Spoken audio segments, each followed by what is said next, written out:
I might be the only one in the Bay Area that thinks this, and that's fine. I've been wrong many times. I have no problem being wrong. I just don't think he's some dummy that everyone else thinks he is. I don't think he's a lackey. I don't think that he is someone who doesn't know what he's doing. Now, is that the narrative? I don't know what the narrative is. I see it all over the place. But I actually think he's smart. I think he's a sharp guy. I think he's a high IQ basketball knower. And I think that he does know what Steve Kerr likes. I think they have very similar views on the game of basketball. Now, Kerr might have a preference for certain size players, and Dunleavy might like a little bit. But I think they view the game very similarly. I don't think Joe Lacob hires dummies. I agree. Yeah, I don't think that's... I agree.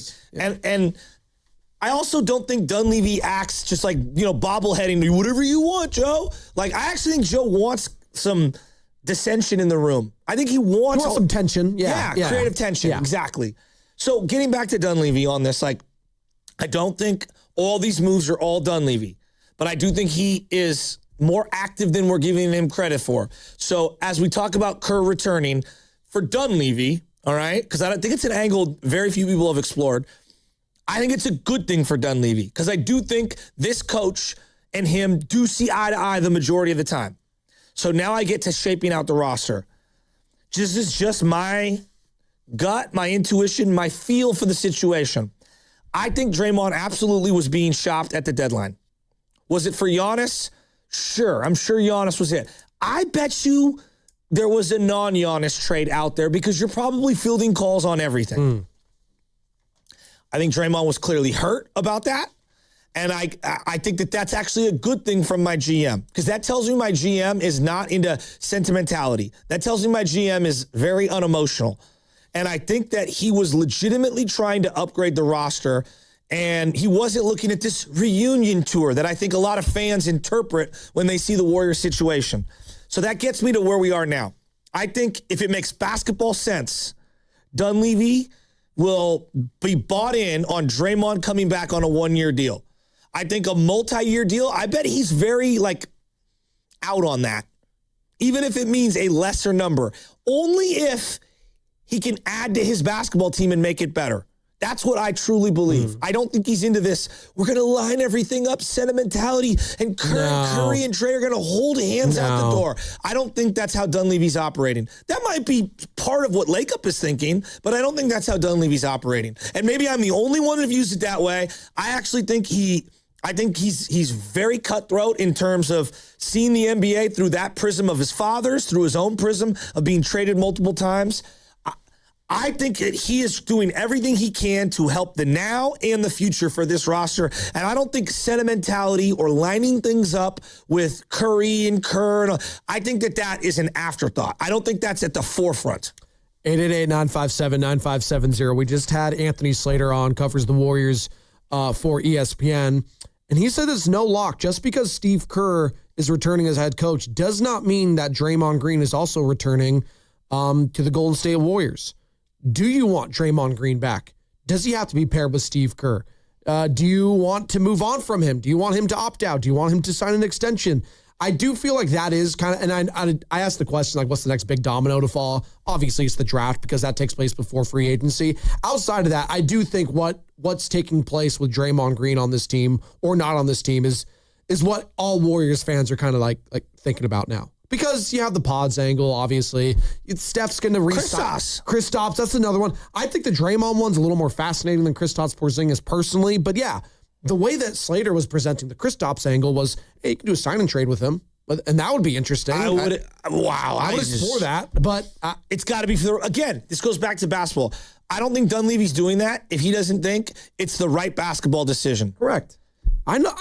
I trust Dunleavy when it comes to a big-time trade. He's shown that he has the cojones to do that. He pulled it off last year with Jimmy Butler when no one thought after the Kevin Durant kind of debacle, if you will, where he's like, yeah, I'm not down. I'm not going to Golden State.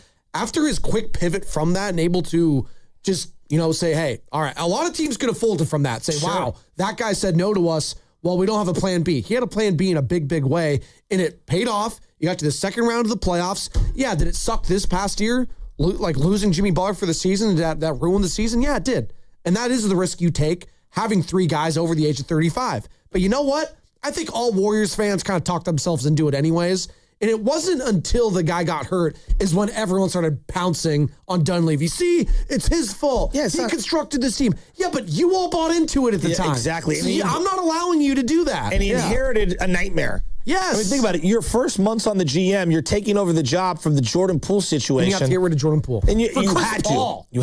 You had to. And then you found a way to move off of Clay and get something back in return, which helped you in the Jimmy trade because you used some of those parts. He traded for Schroeder, and that didn't work out, but he immediately pivoted. I don't know. Is he perfect? No. I'm not here to say that he's some perfect GM. I don't even know if time will tell if he'll be close to average NBA GM. Because right now, he's not even average in the sense that they haven't made the playoffs a couple of years in a row. Right. So right now, you're a little below average in terms of putting it together. I think he's been hamstrung with some of the prior things that have been in place. He inherited just a crazy situation.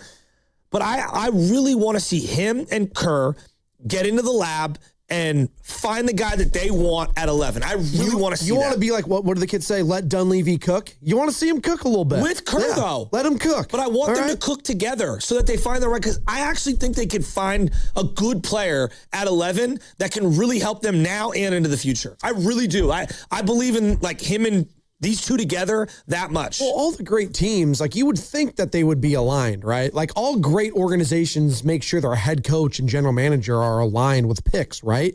Right?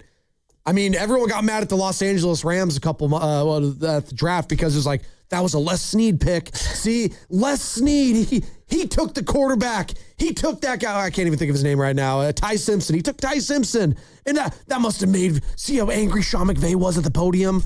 I was like, you don't think Sean McVay signed off on that? These guys have gone to 2 Super Bowls together and won one. And apparently he was meeting with him on the side. Yes. Did you hear about that? Yes. Like the whole thing is laughable to me. So I'm with you. And I do think they are going to be in lockstep in this upcoming draft pick, which, as you know, Anthony Slater is just telling us, is a pretty massive pick. And they need to keep it. So there's the pick, there's the Draymond angle, there's the Kristaps angle. Yep. Like there's so many little things with this team. I don't know, man. I'm curious. This summer is going to be interesting to see how they kind of balance the now and the what's to come after Stephen Curry, right? It's called upgrading the roster. Yeah, that's it. That's really what we're talking about. And how do you do that? 888-957-9570. Let's go to SF Bay Drummer in H-Town. SF Bay Drummer, thank you so much for your patience. The floor is yours, sir.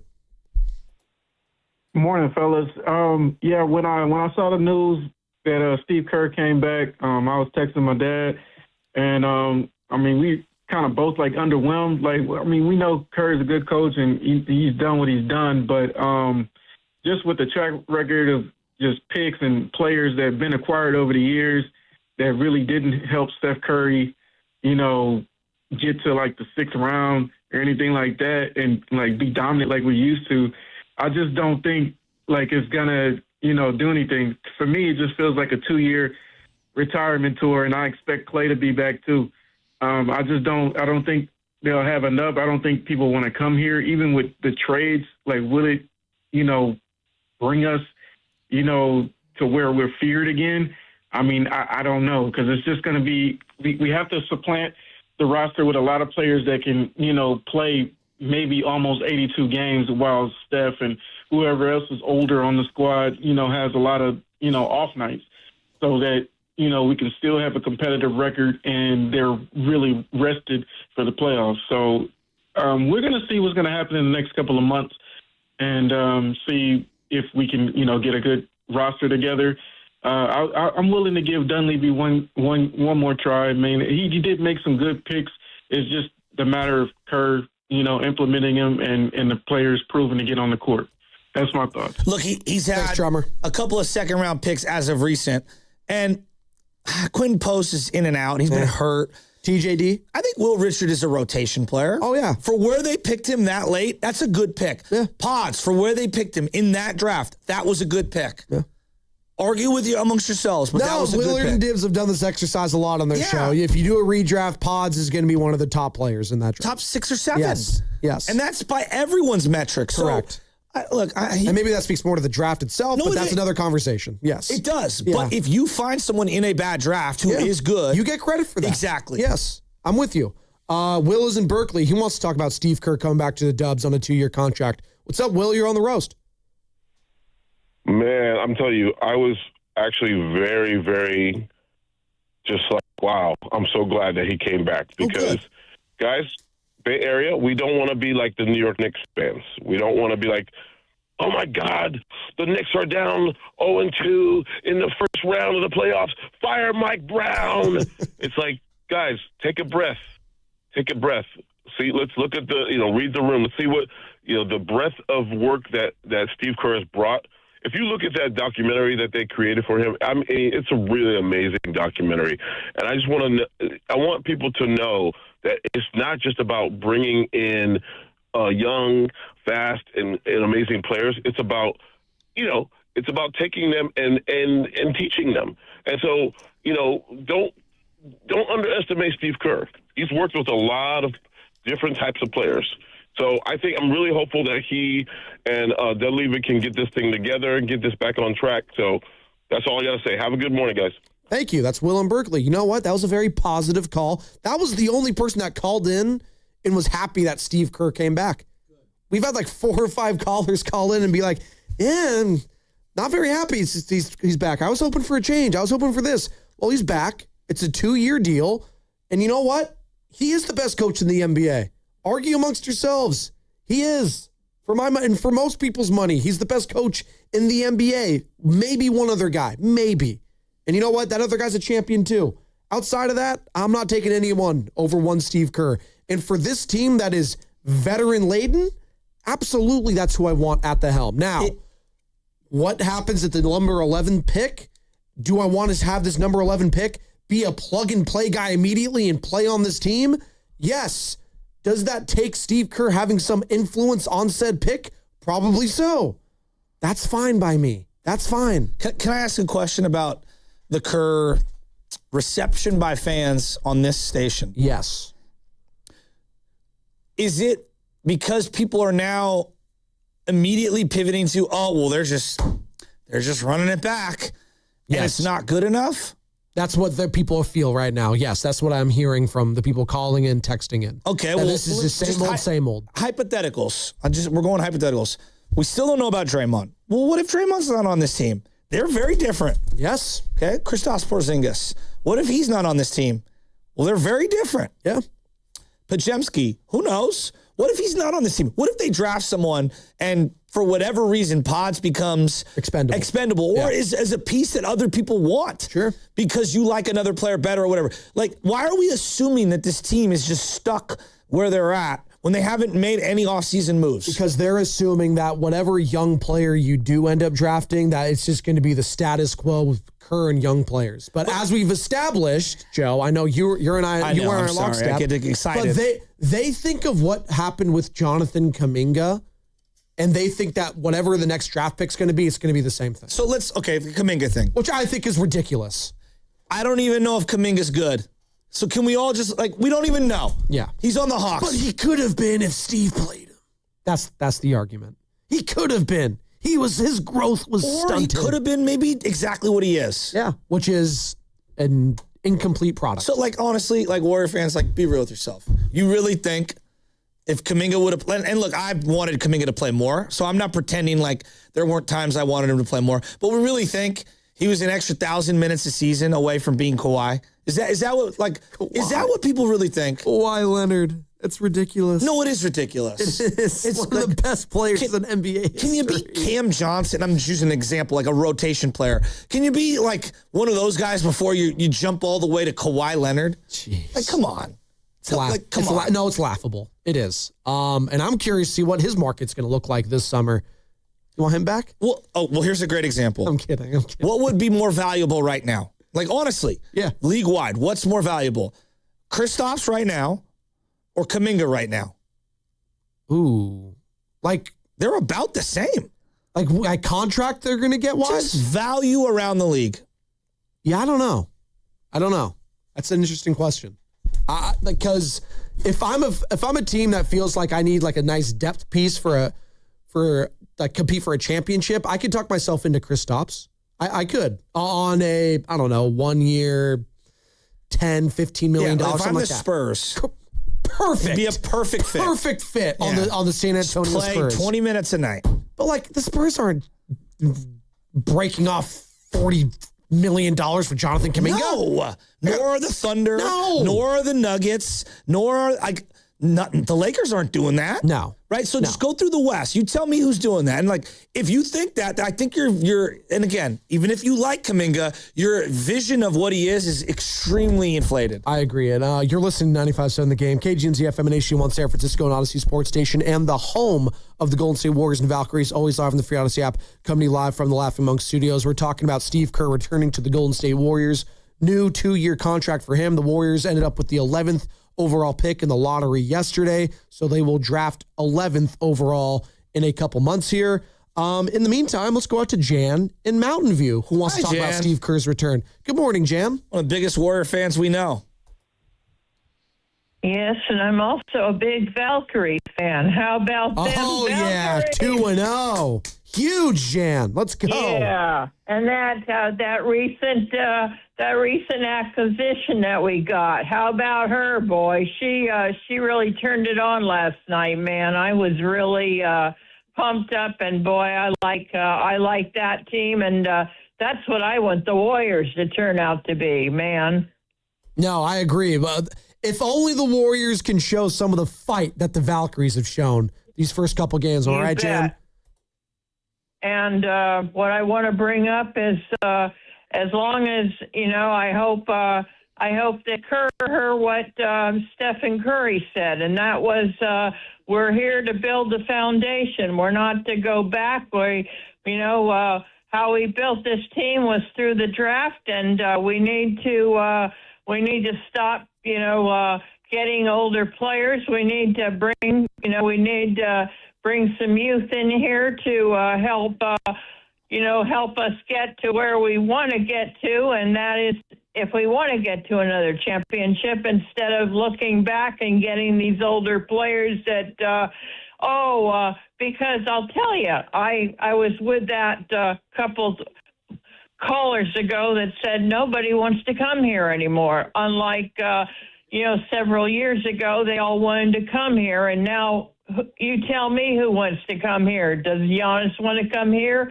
I don't want him to come here because he had his chance back in February and he turned it down. I don't want him, and I think I heard also that he's getting, these calf injuries too much, and I don't need us to spend our draft capital on something like that. I want us to keep that pick, and I want us to use it and play that pick. So thank you very much. Thank you, Jana Mountain View. Gosh, she just puts a smile on my face every time I hear her voice. The best. She's right about the Valkyries, by the way. They've just been incredible these first two games. It's early, but they're picking up where they left off, Joe. If they got this kind of defense on top of the offense they have, it's pretty damn incredible. Well, I think we had some more clarity from Kevin Dana on Friday regarding the draft pick trade and then the waive. They were trying to clear up salary cap space because they thought they were going to sign someone. And they wouldn't say who. So it was very interesting, but that didn't come to fruition. And so people lost their minds. And it was because there's, the draft picks are slotted and they only had so much room. It was very interesting to hear that perspective. Well, because I didn't know that. You know what's interesting, and speaking of the Valkyries, I saw Dawn Staley, obviously famous coach of South Carolina women's basketball. She clapped at her boy, Matt Lively. Did you guys see that quote tweet? Yeah, Matt Lively, KPIX, Channel 5, our guy we've had on many times. Yeah. So Matt Lively, doing his job, covering Bay Area sports, simply tweeted this out. Kate Martin is the final cut from the Valkyries. This is word for word his tweet on May 7th. Kate Martin is the final cut from the Valkyries. They opt to keep Caitlin Chen and Letitia Amahir over Martin. The move makes sense in terms of need, but Martin is an incredibly popular player with a fan base that shows up in every city. That's it. That was all that the tweet was. The next morning, Dawn Staley quote tweets that says, "Not cool to actually use other players' names, specifically Letitia, for your personal preface. I don't know what she's trying to say there. I hope maybe preference. I don't know. I hope if you cover the Valkyries, you can unbiasedly do so moving forward. Matt, that was just so strange to me. I love Dawn, but are you new to this? I don't know what. Did he say anything controversial there? Nothing. He said nothing controversial. And of all the people who would never say anything controversial, it'd be Matt Lively. You know what? Book Matt Lively for this week, talking some Valk, Sam. That's who I want to hear from, all right? I'm defending our guy, Matt Lively. Come on, Don. Did she misread it, maybe? I don't know. I just don't think that she liked that she saw incredibly popular player cut in favor of basically Caitlin Chen and Letitia, a guy that a woman that played for Dawn Staley at South Carolina and Letitia. Okay. All right. Matt Lively's the only, he's the nicest guy in the sports. Can we acknowledge here? Odd reaction? Very strange reaction. Very strange. But you know what's not strange, Sam? Which leads us to our next segment. Yeah, look at this. You like that segue? Huh? You like that? It's time, Carter. Dude, what? Kirk Cousins, relax. No. We got Fernando Mendoza. We're not relaxing at all. Time for the teamwork play of the game. Oh, you love this. It's brought to you by El Camino Health. That's right. Fly to the Valkyries, baby. And it was the aforementioned Letitia Amahir block that led to a Janelle Solon. You like that? Because it's French. Janelle Solon three-pointer that put the Valks up 83-70 and sealed the game. Guarded by Thomas. Chest pass to me here. High-low to Janelle Solon. Timeout called by Nate Tibbetts as Ja is flexing on him. 11 fourth-quarter points for Solon. She's got 21 in the game.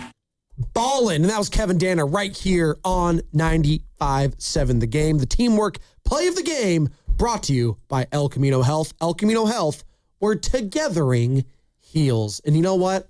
I have a feeling the Golden State Valkyries, we could all come together and watch them, and it will heal a very trying Bay Area sports time right now when you look at the Giants, when you look at how the Warriors season ended, all of that. Shout out to Valks. This is a big week for them. What do we got? Sky, the Liberty, and Liberty 2-0, and the Indiana Fever. Oh, Caitlin Clark. And that's just Wednesday, Thursday, Friday, and then they get the weekend off, and then you get the Connecticut Sun. Can I ask you a question? And then the Sky again. Can I ask you a question Fever again before we hit the break?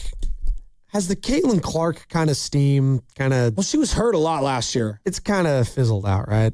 Like she was like the phenom, and she was like the WNBA. Yeah. It's kind of, No? Am I wrong? I still watch her. No, I'm not saying that, but like the fan fervor and me needing to go watch her play. Well, let's also remember, we're in the middle of the NBA playoffs right now, which you got Wemby. And so like, I just think that right now. Wemby, cheap shot artist, by the way. Well, we'll get to that. But like, I'm thinking right now, the spotlight is not necessarily on the WNBA, and I think it will be when it's just baseball season. You know what I mean? Fair enough. You're right. I didn't want to sound like a hater. I feel like the first week of the season. That's true. Maybe it'll. And she did have a down year last year by her metrics.